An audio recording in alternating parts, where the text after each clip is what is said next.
कोपिला संसार। नमस्कार आदरणीय दर्शकवृन्द, स्वागत छ कोपिला नेपालको साप्ताहिक प्रस्तुति कार्यक्रम कोपिला संसार लिएर आजको बसाइमा हामी उपस्थित भइसकेका छौँ। दर्शकवृन्द, हामी कोपिला नेपालले हेरिरहेको कार्यक्षेत्र विशेष गरी बालबालिका, महिला र अपाङ्गताको क्षेत्रमा कोपिला नेपालले आफ्नो स्थापना कालदेखि अहिलेसम्म काम गरिरहेको छ। पछिल्लो समय हेर्ने हो भने CPS GIZ सँगको सहकार्यमा यातना पीडित समुदाय र खास गरी समुदाय आधारित महिलाका सङ्गठनहरूमा पनि संस्थामा पनि उसले काम गरिरहेको छ र कोरोना सङ्क्रमण पश्चात यी कार्यक्रमहरूलाई अझ बढी फोकस गरेर अगाडि बढिएको छ, किनकि कोभिड-19 को प्रभावमा बालबालिका, महिला, अपाङ्गता क्षेत्र भएको क्षेत्र र यातना पीडितहरू अझ बढी परिरहेको पाइएको छ। हामी यसैको विषयमा कुराकानी चर्चा प्रस्तुत गर्ने गर्दछौँ यो कार्यक्रममा। आजको बसाइमा हामी खास गरी बालबालिकाको क्षेत्रमा प्रवेश गर्ने प्रयास गर्नेछौँ। कोपिला नेपालले बालबालिकाको अधिकारका निम्ति काम गरिरहेको छ र त्यो बाल अधिकार भन्ने बित्तिकै अलिकति धेरै खालको सन्दर्भहरू त्यसमा जोडिने हुन्छन्। हामी यो पाटोमा पनि सुनेछौँ।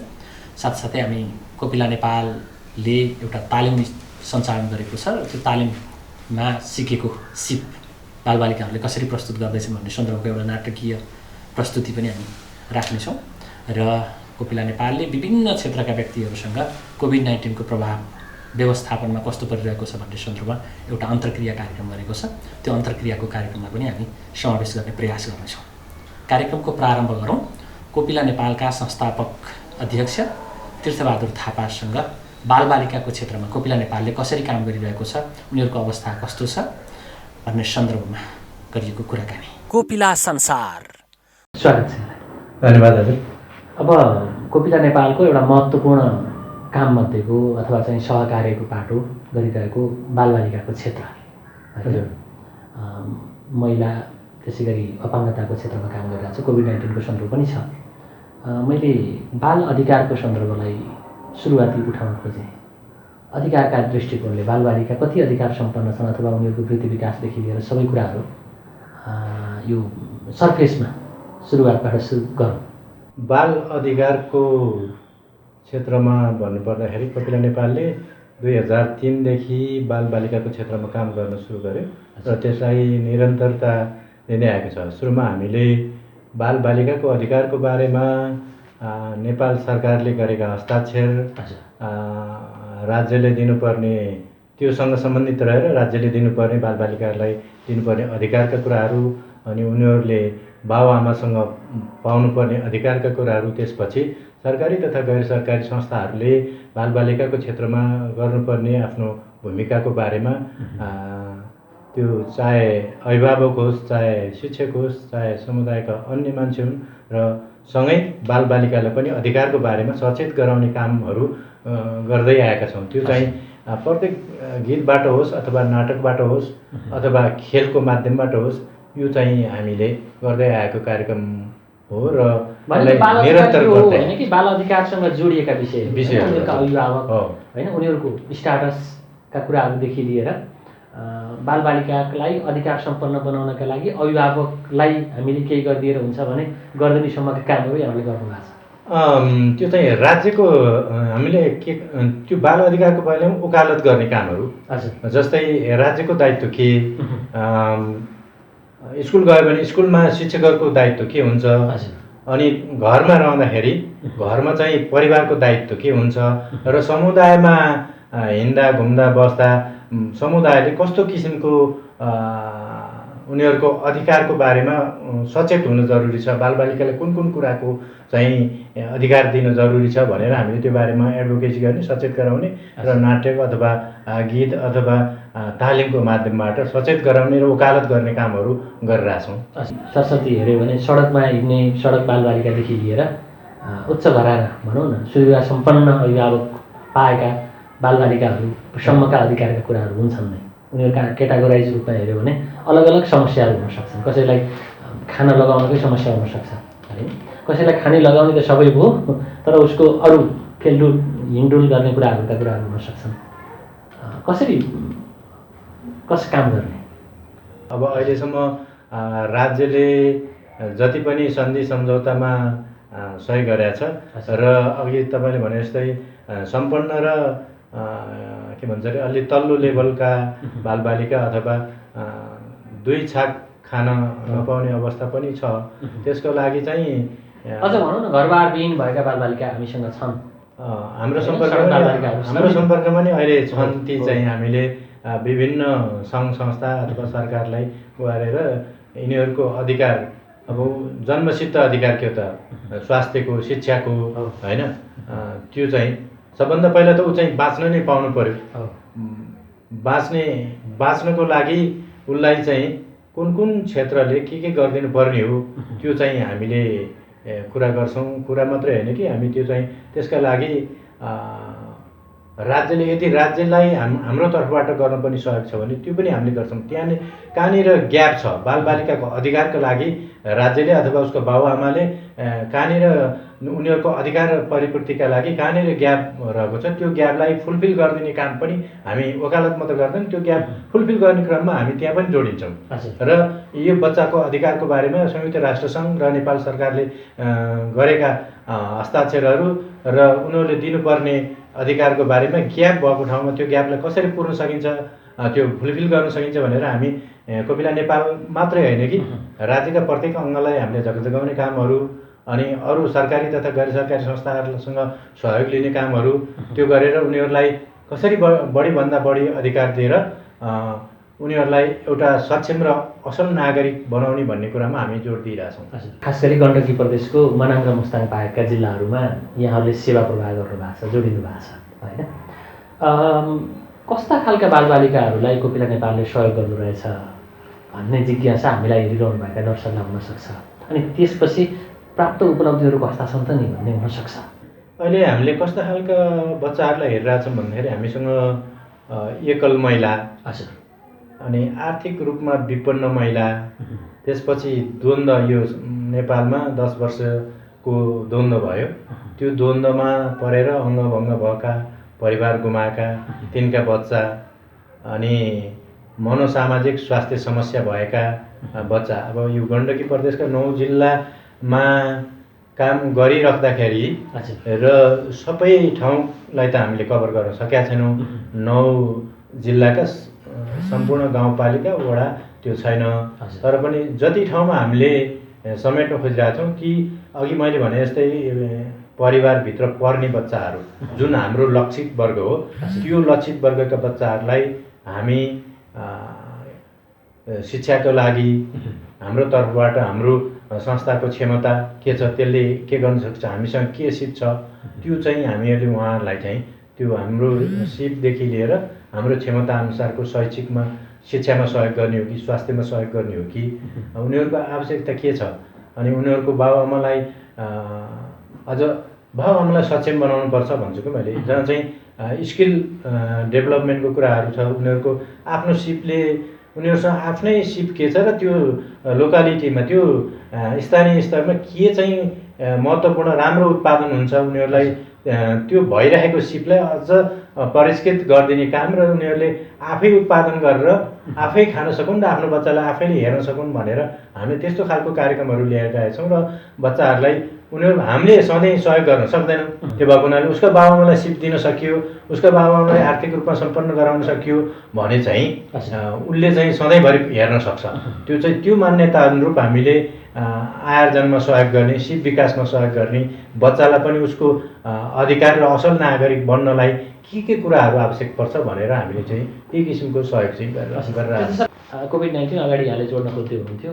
अहिले जब कोरोना भाइरस सङ्क्रमणको त्रास भनौँ, यसको प्रभाव जुन ढङ्गले वृद्धि भइरहेछ, यस सँगसँगै फेरि हामी कहाँ हिजो शस्त्र द्वन्द्वले पारेको प्रभाव जस्ता, होइन, त्यसपछिका विभिन्न प्रकोपले पारेका समस्या जस्ता समस्याहरू बालबालिकाको क्षेत्रमा पनि छन्, होइन। उसका अभिभावकलाई कोरोना सङ्क्रमण भयो अथवा ऊ आफै सङ्क्रमित भयो भने फेरि धेरै बालबालिकाहरू सडकमा आउनुपर्ने अवस्था, धेरै बालबालिकाहरूले शिक्षा स्वास्थ्यको सुविधा नपाउने अवस्था विकराल रूपमा बढेको छ भनेर भन्ने गरिएको छ। त्यो फरक पनि यहाँहरूले गर्नुभएको अनुभव? अब यो बालबालिकाकै क्षेत्रमा अहिले भर्खरै हामीले यो 4 दिनसम्म हामीले यो तालिम पनि चलायौँ। के भन्छ अरे विकासका लागि नाटक। उनीहरूले, बच्चाहरूले आफ्ना आवश्यकताहरू, आफ्ना अधिकारहरू के हुन्, अनि समुदाय अथवा राज्य अथवा उसका बाबुआमाले दिनुपर्ने अधिकारहरू के हुन्। हामीले यो 4 दिनसम्म यहाँ ल्याएर तालिम चलाउँदाखेरि उनीहरूले चाहेको विकास के हो त? उनीहरू हामीले सिकाउनै परेन, उनीहरू आफै भन्छ हाम्रो गाउँको समस्या यो छ अनि यो समस्यालाई समाधान गर्न पाएदेखि हुन्थ्यो। यी समस्यालाई उनीहरूले आफैले समस्या पत्ता लगाए, हामीले सहजीकरण मात्रै गर्दै आयौँ।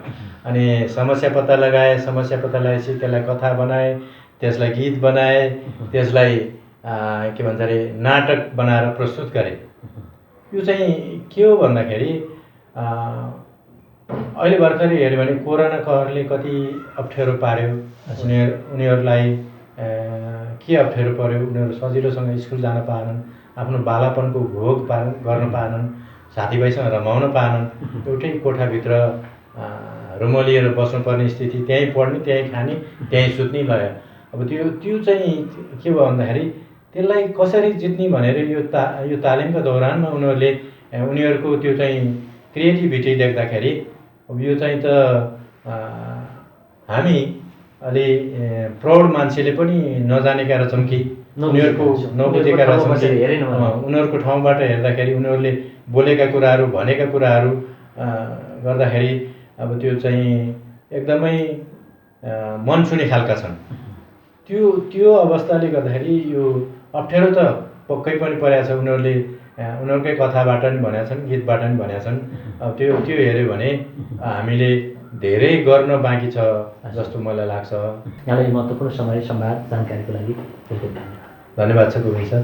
दर्शकवृन्द, कार्यक्रमको प्रारम्भमा हामीले प्रस्तुत गऱ्यौँ कोपिला नेपालका संस्थापक अध्यक्ष तीर्थबहादुर थापासँग कुराकानी तपाईँले हेरिसक्नु भएको छ। कोपिला नेपालले बालबालिकाको क्षेत्रमा कसरी काम गरिरहेको छ भन्ने पाटोमा हामीले प्रस्तुत गरिसकेका छौँ। कोपिला नेपालले बालबालिकाको सर्वाङ्गीण विकासका लागि बालबालिका सन्दर्भमा एउटा तालिम सम्पन्न गरेको छ र ती तालिममा सहभागी बालबालिकाहरूले एउटा नाटक प्रस्तुत गर्नुभएको छ। अबको क्रममा हामीले नाटक प्रस्तुत गर्छौँ। कोपिला संसार।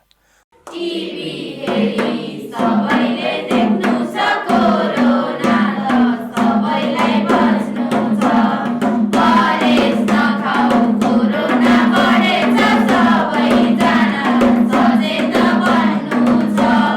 पोर आइसके कोरोना, साबुन पानीले हात धुने गर न, धुलो धुवा कोरोना कहर, सबैजना मास्क लाउने गर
दिनका दिन सोडेछ खमत ओ बुढी रोहाल र के भयो आज पनि कुकुरको मुख ढोकेर आयो क्या जहिले पनि कुकुरको मुख ढोकेर आएन न आफ्ना काम गरेको मान्छेले सुन्न मन नदिने आफू पनि काम गर न भात पकाइस् दानामा जान छैन तिमीलाई कमाएको पैसा जति खाना रक्सी नै खाना छ कहाँ गएर कमाउने र 15 वर्ष हारेन 18 वर्ष कमाए खा बिस्यो क्या कोरोनाले छोरालाई संक्रमण भएर तिमी जताततै लागु पर्छ त सेवन गर्न जानाले र छोरो घुमाएको बिस्यो क्या अझ मुख नजस् मुर्दार पारे नै मुर्दारले म दौडा दसी दिउँसोको भन्न जान्छु जा भन ओहो यो घर पनि कति फोर्बको मैले सहकारी बाई कसैले नगर्ने यस्तो जातविधि थुके हक कोरोना यस्तो महामारी छ यो थुकबाट कोरोना सरे नि के हुन्छ अस्ति पल्लो गाउँको रामेको छोरा कोरोनाले मरेको कुरा पनि नथाहा रहेछन् क्या यस्तो थुक छ सफा गर्ने छैन मै बुढीलाई मात्रै दुःख दिन्छन् घरका मान्छे नि गर्नु गर्छन् कुन्नी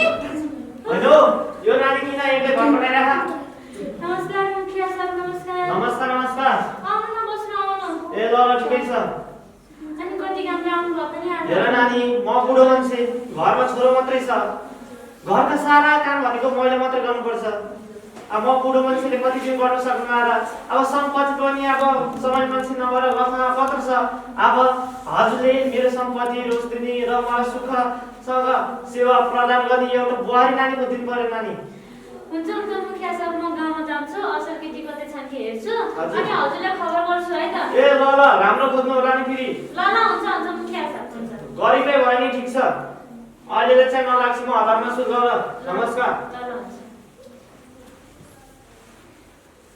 यहाँ बिहान पनि भइसक्यो त उठ्नु पर्यो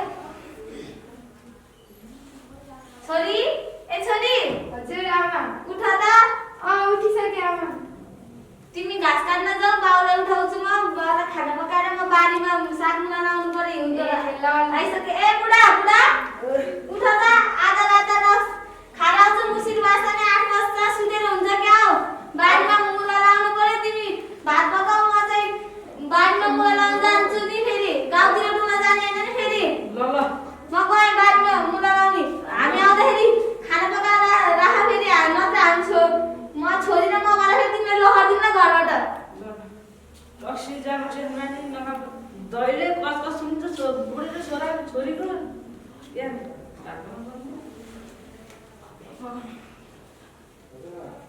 रामदाई हजुर नानी कति काम लानु होला बस्नु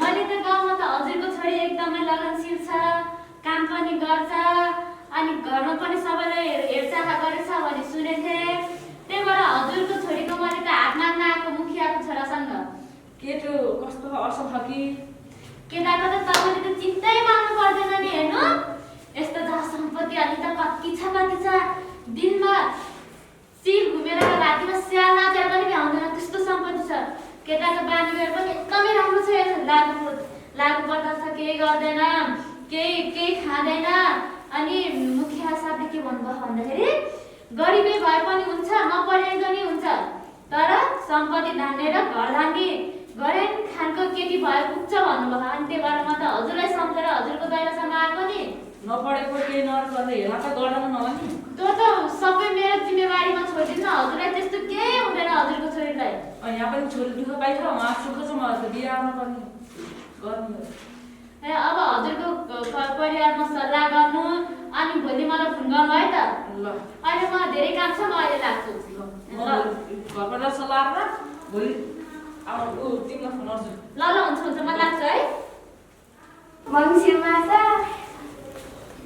बाबाले घाँस मात्रै काटेर भन्छ अरू सबै स्कुल पढ्न जान्छ म भने केही काम मात्रै गरेर बस्नुपर्छ छोरी आइस आमा ए कति मुठा ल्याइस त नि घाँस डोकोमा बोकेर ल्याएको आधी त्यहाँ गाई बस्तुलाई हाल्यो आधी त्यहीँ डोकोमै खानु तेरो बाउ कता गए खाना पकाउन भन्न राखेको फेरि जाँदैछ खाना खान ए यतै रहेछ ल बस ल खाना बस्छ त ल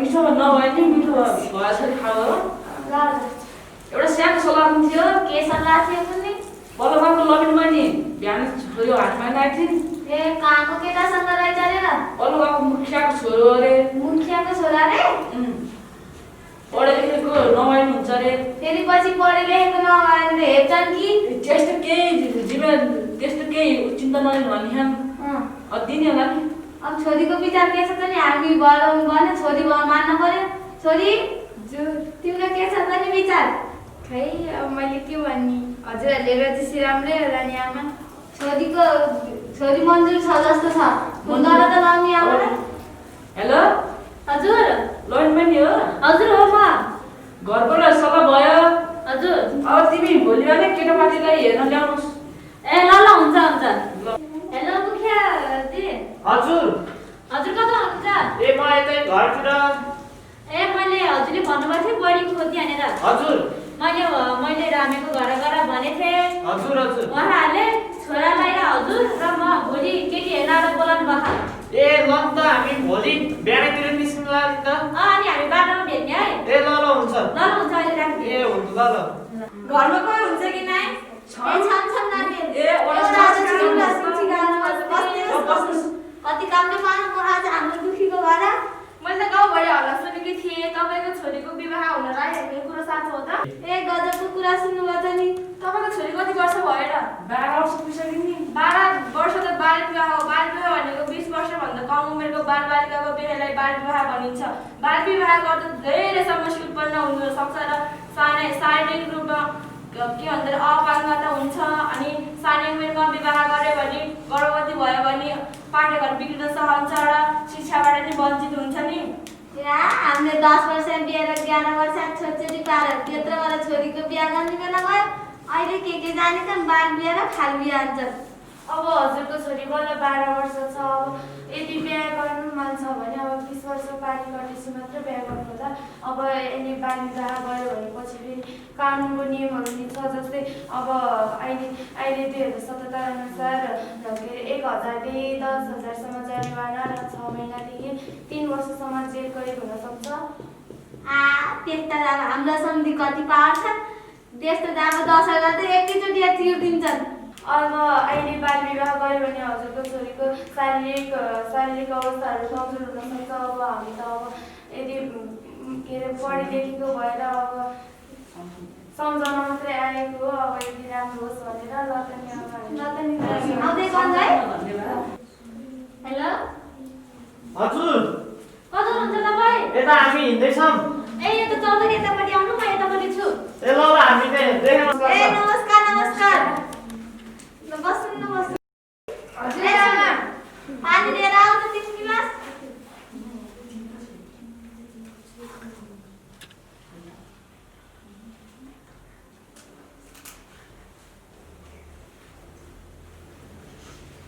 छोरी यही हो लेख पढ गरेकी छैन काम गर्न त सबै सिपालु छे घरको काम त सबै गर्छे ओहो नानीहरू त राम्रै छ कस्तो लाग्यो छोरा बुहारी अनि राम्रै लाग्यो दुःख परे कि कहिले पनि आमा बाउको काख नछोडी कि छोरी दुःख पाउँछ कि लेख पढ गरिन भने हेला पो गर्नुहुन्छ कि पछि हाम्रो खानदानमा त त्यस्तो कार्य कहिले नै हुँदैन तपाईको छोरीलाई हामी मेरै छोरी बनाएर राख्छु हुन त हो राख्नुहुन्छ फेरि कहिले पनि काख नछोडी कि परि ए त चिन्ता मान्नु पर्दैन हजुरले ल त्यस कुरा मिल्छ भने त पण्डितजीलाई फोन गरौँ न लामिनी आमा हेलो कता हुनुहुन्छ कनिका ए म घरतिरै छु ए यता रामेको घरतिर आउनु त के काम होला नि के भन्छ अरे यहाँ बिहेको साइट हेर्नु थियो त्यही भएर हो के ए ल ल ल ल हुन्छ आउनु है ए नमस्ते सबैजनालाई ए नमस्कार ए यस्तो कोरोनाको बेला किन भिडभाड नगरे बस्नुभएको ल ल हामी सरिहाल्छौँ नि त ए साउनमा राम्रोसित हात धुनुभयो ए दोहाइ किन यस्तो बेलामा बिहे राख्नुभएको बिहा गर्न पर्यो नि अब बढेकी छोरी माइत छले माइत राखेर भन्न मन्दिर बाजे एक दिन बिहा गरेर जन्म जाने राम्रो कतिलाई खानको केटा आयो अनि दिन लाग्यो नि ए ल ल के सेनिटाइजर भयो मैले ल्याएको छु लाउनु ल धन्यवाद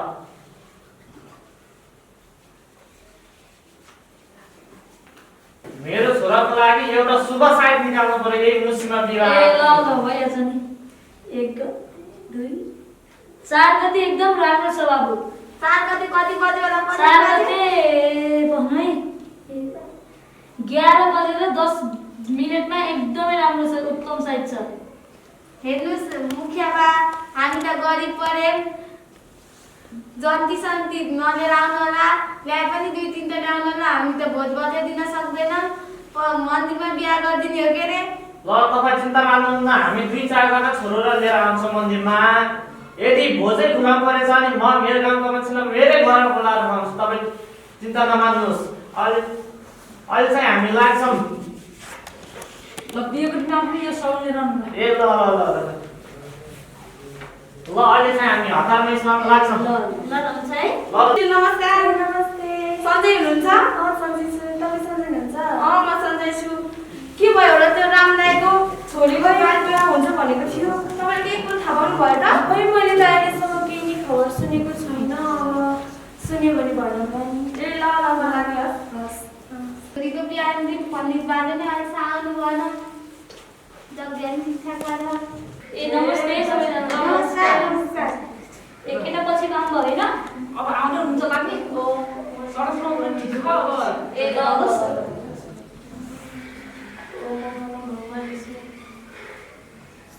स्वाहा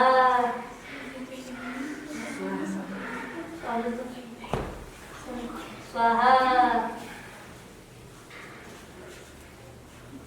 ओहो हजुर नमस्कार। ल बस्नु त।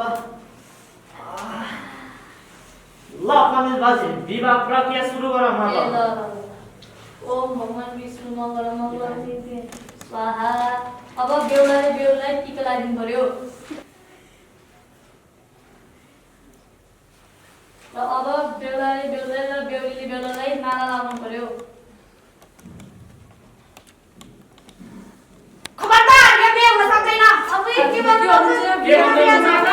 पहिला पनि अतिथि जिउरोमा आएर तपाईँले यो बाल विवाह भनेर सम्झाएर बुझाएको थिएन र हामीले बुझाउनु त पर्छ नि। हाम्रो खानदानको केटा आयो, हामी बिहा गर्न नपाउने क्या हो? बाल विवाह गर्दा के समस्या उत्पन्न हुन्छ र के कानुन र जरिमाना हुन्छ पनि भनेका थियो हामीले। तपाईँले हामीले भनेको यो समस्याको समाधान गर्नु भएन भने हामीले तपाईँले पुलिस बोलाउन पर्छ होइन वडाध्यक्षज्यू? हो, अब यस्तो बाल विवाहमा यस्तो कलिलो उमेरमा बाल विवाह गऱ्यो भने त कानुन नियम त लागिहाल्छ नि। तपाईँ मुखियामा हजुर अब यत्रो के अरे धन प्रतिष्ठा भएको मान्छे, हजुरलाई थाहा हुनुपर्ने हो नि यसको बाल विवाहको बारेमा। ओहो के हुन्छ र बाल विवाह गरेमा? बाल विवाह गरेमा अब के अरे ऊ छोरीको अब के अरे शारीरिक अवस्था कमजोर हुनसक्छ, अनि पाठेघर के अरे कलिलो उमेरमा गर्भवती भएमा अब पाठेघर बिग्रिन सक्छ, अनि अब कानुन नियम पनि लाग्छ। जस्तै अब 6 महिनादेखि 3 वर्षसम्म जेल, अनि 1000बाट 10,000सम्म जरिवाना लाग्न सक्छ नि। अब हजुरहरूले यो बाल विवाह यहीँ रद्द गरेन भने अब हामी पुलिसलाई बोलाउनु पर्छ। पक्क नानी, अब पुलिस बोलाउनु काम नगरौँ। थुक्क मैले त्यति धेरै सम्पत्ति र नाम कमाएँ, तर यो बाल विवाहको बारेमा थाहा भएन। कस्तो तपाईँहरू समयमा आउनुभएको छ, न त कसैको भविष्य बर्बाद हुँदो रहेछ। मलाई माफ गरिदिनु होला, म मेरो समाजबाट नै बाल विवाहको अन्त्य गर्नेछु। ए नानीहरूले बल्ल मेरो आँखा खोलिदिनु। अब बिहे गर्दा नि 20 वर्ष हुँदोका बालबालिकालाई म कहिले देखाउँदा नि बिहे गराउँदिनँ। अब म जामक्सी सेवन गर्दिन लाग्छ, सेवन गर्दिन। अब तपाईँहरूको अभियानमा मलाई पनि माफ गरिदिनु है, यति सानो उमेरमा म लमिनी बनेर अब कसैको पनि म बाल विवाह गर्दिनँ।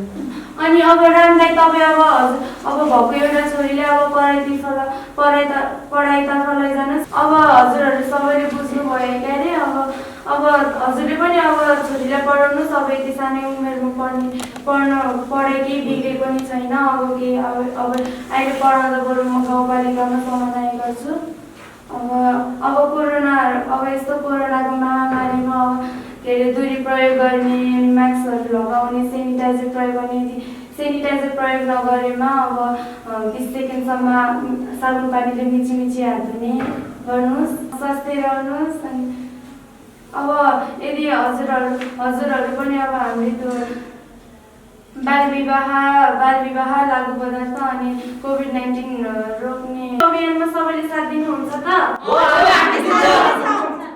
सबैलाई नमस्कार, मेरो नाम पारस परियार। हामी मादी गाउँपालिका 11 मादी गाउँपालिका 11 श्री राष्ट्रज्योति माध्यमिक विद्यालयबाट यस कोपिला स्वास्थ्यमा विकासका लागि नाटक सिक्न आएका छौँ। हामीले यस नाटकमा हाम्रै समाजमा रहेका सामाजिक समस्याहरूको बारेमा त्यसलाई मिसाएर कथाको माध्यमबाट र त्यसलाई नाटकको माध्यमबाट रूपान्तरण गरी नाटक बनाएका छौँ।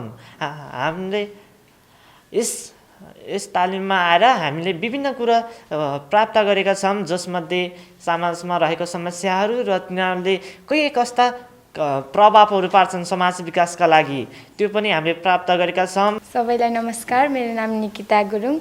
म मादी गाउँपालिका 11 सैमरङ श्री राष्ट्रज्योति माध्यमिक विद्यालयबाट आएको। हामी यो कोपिला नेपाल संस्थामा ट्रेनिङको लागि आएको, विकासका लागि नाटक भन्ने शीर्षकमा। हामी यसरी सुरुमा आउँदाखेरि हामी यसरी बोल्न सक्थेनौँ। पहिला अगाडि उभिएर सबैको अगाडि आफ्नो भावहरू प्रस्तुत गर्न सक्थेनौँ। अहिले हामी यहाँ आएर एकदम आफ्नो भावहरू प्रस्तुत गर्न सकेछौँ। पहिलाभन्दा अहिले एकदम बोल्ने बानीको विकास भएको छ। यो तालिम 4 दिन सिक्यौँ हामीले लगातार। हामीले धेरै कुरा सिक्न पायौँ। हाम्रो समाजमा घटेको समस्याहरू हामीले त्यसलाई नै जोडेर एउटा कथा प्रस्तुत गरेर त्यसलाई नै हामीले नाटकमा प्रस्तुत गरेका हौँ। हामीलाई पहिला धेरै थाहा थिएन यो बालविवाह भनेको के हो भनेर। अहिले हामीले धेरै कुरा जान्न पायौँ बालविवाह भनेको के हो भनेर। दर्शकबिन, बालबालिकाले आफैले कस्तो खालको फिलिङ्स गरिरहेका छन् र बाल अधिकार कसरी उपयोग होस् भन्ने चाहन्छन्, त्यो सन्दर्भको नाटक तपाईँले हेरिसक्नु भएको छ। विकासका लागि नाटक हामीले प्रस्तुत गरिसकेका छौँ, जुन कोपिला नेपालले बालबालिकाहरूका लागि व्यावहारिक रूपमा जुन सिप सिकाइसकेपछि उनीहरूले प्रस्तुत गरेको नाटक हो। अबको क्रममा भने हामी प्रस्तुत गर्दैछौँ कोपिला नेपालले यो बिचमा कोभिड-19 पछि कसरी व्यवस्थापन गर्ने काम प्रभावित भएको छ भन्ने सन्दर्भमा एउटा अन्तर्क्रिया कार्यक्रम सम्पन्न गरेको छ। त्यो अन्तर्क्रियाको पाटोलाई हामी जोड्दैछौँ। कोपिला संसार। कोपिला नेपालले कोरोना भाइरस कोभिड-19ले संस्थाका व्यवस्थापकको काममा ल्याएका चुनौतीका विषयमा अन्तर्क्रिया कार्यक्रम सम्पन्न गरेको छ।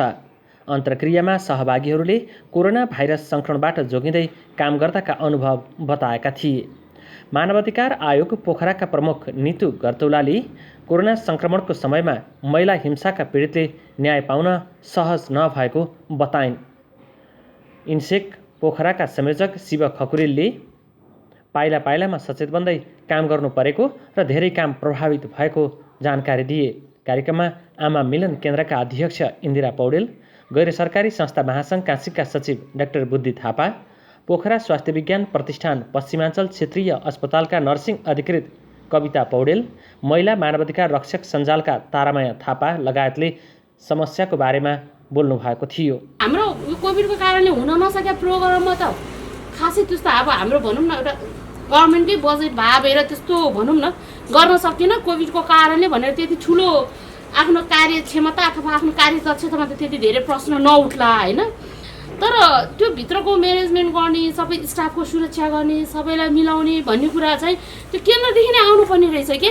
हामी आफू पनि कार्यक्रममा जाँदाखेरि के हुने हो कि त्यो चिन्ता र हामीले अर्गनाइज गरेका कार्यक्रमहरूमा पनि त्यस्तो खालको अवस्था चाहिँ आइदियो भने त्यसको सामना चाहिँ कसरी गर्ने भन्ने यस्ता चिन्ताहरूले चाहिँ हामीलाई एकदमै चाहिँ सताइरहँदो रहेछ। अनि अब हाम्रा कार्यक्रमहरू त नियमित हामीले चलाउनुपर्छ। अब जस्तो अब हामी भिक्टिमको न्यायको निम्ति पनि काम गर्छौँ। अब भिक्टिमहरू अफिसमा आउनुहुन्छ, अब उहाँहरू अब साधारण हिसाबले आउनुहुन्छ होइन, मास्क पनि हुँदैन, कतिपय सेनिटाइजरको कुरा पनि हुँदैन। अनि उहाँहरूसँग कुराकानी गर्दाखेरि अनि अब उहाँहरूले भनेका कुराहरू गरेर निस्किँदाखेरि यहाँ चाहिँ यस्तो भयो, तपाईँहरू गइदिनु पऱ्यो, तपाईँहरू भनिदिनु पऱ्यो भनेर भन्नुहुन्छ। अनि त्यति बेला अब त्यहाँ जाँदाखेरि होइन यो सबै कुराले चाहिँ अब हामीलाई असाध्यै चाहिँ एउटा चिन्ता। कोरोना सङ्क्रमण र त्यसले पारेको प्रभावको अनुभव आदान प्रदान गर्न कार्यक्रमको आयोजना गरिएको कार्यक्रम आयोजक संस्था कोपिला नेपालका कार्यकारी निर्देशक बिना सिलवालले जानकारी दिनुभयो। गभर्मेन्टको अघि नीति म्यामले पनि भन्नुभयो अब स्वास्थ्य सुविधाहरू अब अहिले आएर त गभर्मेन्टले पनि धेरै कुराहरूमा आफ्नै कर्मचारीहरूमा नै कटौती गर्यो होइन। हाम्रो फिल्ड लेभलमा काम गर्ने कर्मचारीहरूको लागि हामीले धेरैचोटि रिक्वेस्ट धेरै फोरमहरूमा गऱ्यौँ। कम्तीमा सुरुमा PCR टेस्टहरू फिल्डमा गएर उनीहरूले काम गर्ने अवस्थामा उनीहरूको उनीहरूको PCR टेस्टहरू फ्रीमा गराइदिनुहोस् होइन। उनीहरूलाई कुनै ऊ भयो भने यो इन्स्योर हुन्छ है, तपाईँहरूको सोसियल मोबिलाइजरहरू कम्युनिटीमा गयो भने भनेर गभर्मेन्टले केही चाहिँ एनजिओहरूलाई संरक्षण दिने खालको केही नीति ल्याइदिन्छ कि भनेर हामीले धेरैचोटि अनुरोध पनि गऱ्यौँ, तर त्यसमा खासै भएन। त्यसले गर्दा स्टाफहरूलाई फिल्डमा जाँदाखेरि त्यो आएको चुनौतीलाई कसले बियर गर्ने भन्ने चाहिँ एकदमै धेरै गाह्रो अवस्था भयो। अघि साथीहरूले पनि ल्याइसक्नुभयो, परिवारको तनाव चाहिँ एकदमै धेरै भयो होइन। दर्शकबिन, कोपिला नेपालले व्यवस्थापकीय जिम्मेवारी लिएका व्यक्तिहरूको अनुभव कसरी कोभिड-19 उहाँहरूले झेलिरहनु भएको छ भन्ने अनुभव हामीले प्रस्तुत गरिसकेका छौँ। हामी कार्यक्रमको अन्त्यमा छौँ। आजको बसाइमा तपाईँहरूले हेरिसक्नु भएको छ कोपिला नेपालका संस्थापक अध्यक्ष तीर्थबहादुर थापासँग कुराकानी। त्यसै गरी हामीले एउटा नाटक प्रस्तुत गऱ्यौँ भने केही गतिविधि पनि समेट्ने प्रयास गऱ्यौँ। हामीलाई हेरिदिनु भयो, तपाईँ सम्पूर्णप्रति विशेष आभार प्रकट गर्छु र हाम्रो सम्पूर्ण युनिटका साथ मलाई पनि आज्ञा दिनुहोस्। नमस्कार।